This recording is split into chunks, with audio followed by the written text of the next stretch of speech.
فرمایا والدین کے ساتھ حسن سلوک کرو، جو کہ معاشرے کا افسوسناک المیہ بن چکا ہے کہ رب کے والدین کی خدمت بہت چند افراد رہ گئے ہیں جو ماں باپ سے محبت کرتے ہیں، ورنہ ہر دوسرے گھر کی یہ کہانی ہے کہ ماں باپ کے ساتھ ظلم و ستم ہو رہا ہے، ماں باپ کو پریشان کیا جا رہا ہے، کبھی جائیداد کے نام پر، کبھی خرچے کے نام پر، کبھی کسی نام پر، کبھی کسی نام پر۔ میں حدیث مبارکہ پڑھی تھی، دوبارہ پڑھ دیتا ہوں۔ پیارے آقا صلی اللہ علیہ وسلم صحابہ کرام کی مجلس میں تشریف فرما، سرکار نے 3 دفعہ فرمایا اس کو برباد ہو جائے، وہ ہلاک ہو جائے، وہ ہلاک ہو جائے، وہ ہلاک ہو جائے۔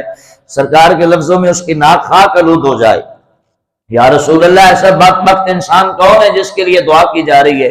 سرکار نے فرمایا جو اپنے ماں باپ کی خدمت نہ کرے، انہیں دکھ پہنچائے، ہم دعا کرتے ہیں اللہ اسے تباہ و برباد کر دے۔ اب آپ خود دیکھ لیں کہ جو ماں باپ کو سکون نہیں دیتا وہ کیسے کامیاب ہو سکتا ہے، وہ کیسے تباہیوں سے بچ سکتا ہے۔ یہ ساری کی ساری تباہی ہماری خود کی خریدی ہوئی ہے، کیونکہ جس کے لیے مصطفیٰ کے لب ہل جائیں اس کا کیا بچے گا؟ تو سرکار سے دعائیں لیں، بد دعائیں نہ لیں۔ دعائیں کیسے لینی ہیں کہ جو ماں باپ سے حسن سلوک کر کے نبی کی آنکھ ٹھنڈی کرتا ہے، اپنے نبی کا دل راضی کرتا ہے، پھر اس پر عطاؤں اور نواسیات کے دریا کھل جاتے ہیں۔ ہمیں چاہیے کہ اپنے والدین سے حسن سلوک کریں۔ آگے یتیم، مسکین، محتاج لوگ، پیارے آقا نے ارشاد فرمایا جو یہ چاہتا ہے کہ اس کے وسعت رزق میں اضافہ ہو جائے، عمر لمبی ہو جائے، اسے چاہیے کہ اپنے رشتہ داروں سے، مسکینوں اور محتاجوں سے حسن سلوک کیا کرے، ان پر خرچ کیا کرے۔ انشاءاللہ رب روزی بھی بڑھا دے گا، اس کی عمر کو بھی اضافے میں تبدیل فرما دے گا۔ آگے خلاق نے ارشاد فرمایا قریب اور دور کے تمہارے پڑوسی یہ بہت حقدار ہیں تمہارے حسن سلوک کے۔ آج ان کا بھی معاشرہ بہت زیادہ حق خراب کر رہا ہے۔ ہم جب اپنا آپ جیتے ہیں تو کہتے ہیں یہ ہمارا گھر ہے۔ ہمارے نوجوان جب چھت پہ چڑھ جاتے ہیں تو پڑوسی کی عزت کا نہیں سوچتے۔ آگے سے بولا جائے یار خدا کا خوف کرو، ہماری نوجوان بیٹیاں، تو وہ کہتا ہے میں اپنے گھر کی چھت پہ کھڑا ہوں، تمہیں کیا تکلیف ہے؟ یہ میری چھت ہے، میں کھڑا ہوں یا نہ ہوں تو کون ہوتا ہے مجھے روکنے والے؟ ارے نوجوان، جب جہنم کی آگ میں پھینکا جائے گا تو کہے گا مالک نکال، تو رب بھی فرمائے گا یہ میری جہنم ہے، میں تجھے پھینکوں یا نہ پھینکوں، تو پھر تو کیا کرے گا؟ آج تھوڑی سی اتنی سی چھت تجھے کیا ملی تو غرور میں آ گیا۔ جب رب کائنات کی بارگاہ میں جائے گا تو وہاں تو سارا معاملہ ہی رب کا ہوگا، پھر تو کیا کرے گا جب جہنم کی آگ میں جلے گا؟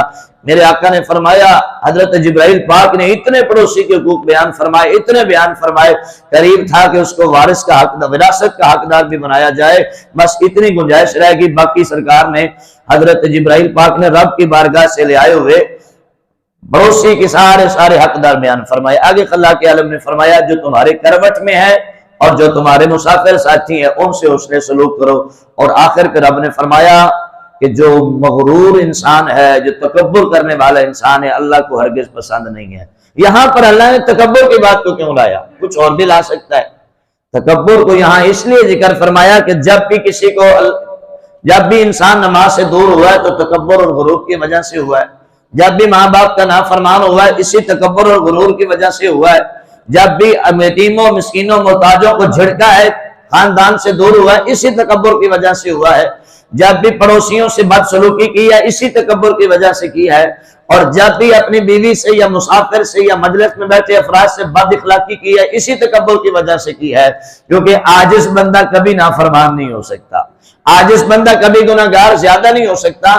اللہ پاک عاجز بندے کو نیکی کے راہ پہ چلا دیتا ہے، تو اس لیے اللہ نے فرمایا باز آ جاؤ تکبر سے اور عاجزی کے راہوں پہ چل جاؤ، اللہ پاک تم پہ اپنے رحمت کے نظارے فرما دے گا۔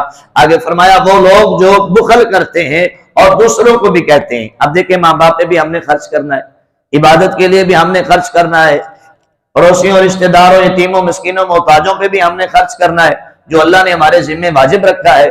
اب وہ لوگ جو کنجوسی کرتے ہیں، خرچ نہیں کرتے، دوسروں کو بھی کہتے ہیں چھوڑ یار یہی تیرے کام آئیں گے، دفع کر، کیا کرے گا تو ان کو دے کر۔ یہ ایسے ہی آ جاتے ہیں مانگنے کے لیے، ایسی باتیں جو کرنے والے۔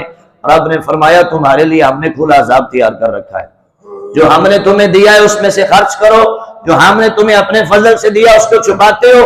میں اس کی ایک تفسیر یہ بھی کر سکتا ہوں کہ رب اسے اچھا رزق دے اور بندہ کا ایک کام ہی نہیں چل رہا، یہ اللہ کا فضل ہے جسے وہ چھپا رہا ہے، اور اس کا بھی اسے جہنم میں عذاب ملے گا۔ اور ایک فضل یہ ہے کہ مصطفیٰ مل گئے، مصطفیٰ اور کیا چاہیے؟ ہاں جی، فضل رب العلا اور کیا چاہیے؟ سب سے بڑی ذات ہے مصطفیٰ کی، اور جو اپنے نبی کی ذات پر راضی نہ رہے، اپنے نبی کی ذات سے محبت نہ کرے، وہ بھی اللہ کا ناشکرہ انسان ہے، اس کے لیے بھی جہنم کا عذاب تیار کیا گیا ہے۔ بہرکیف میرے بھائیوں، بزرگوں، نوجوان دوستوں، ہمارے لیے یہ تبلیغ ہے، یہی تربیت ہے، یہی قرآن کی آواز ہے۔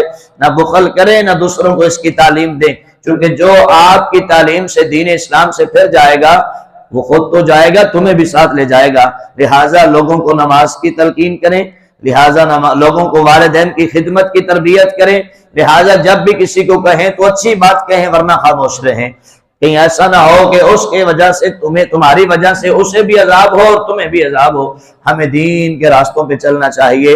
میں نے اس وقت بھی یہ ریکویسٹ کی تھی کہ آیت بینات آج ہمارے ہر گھر میں ہونی چاہیے۔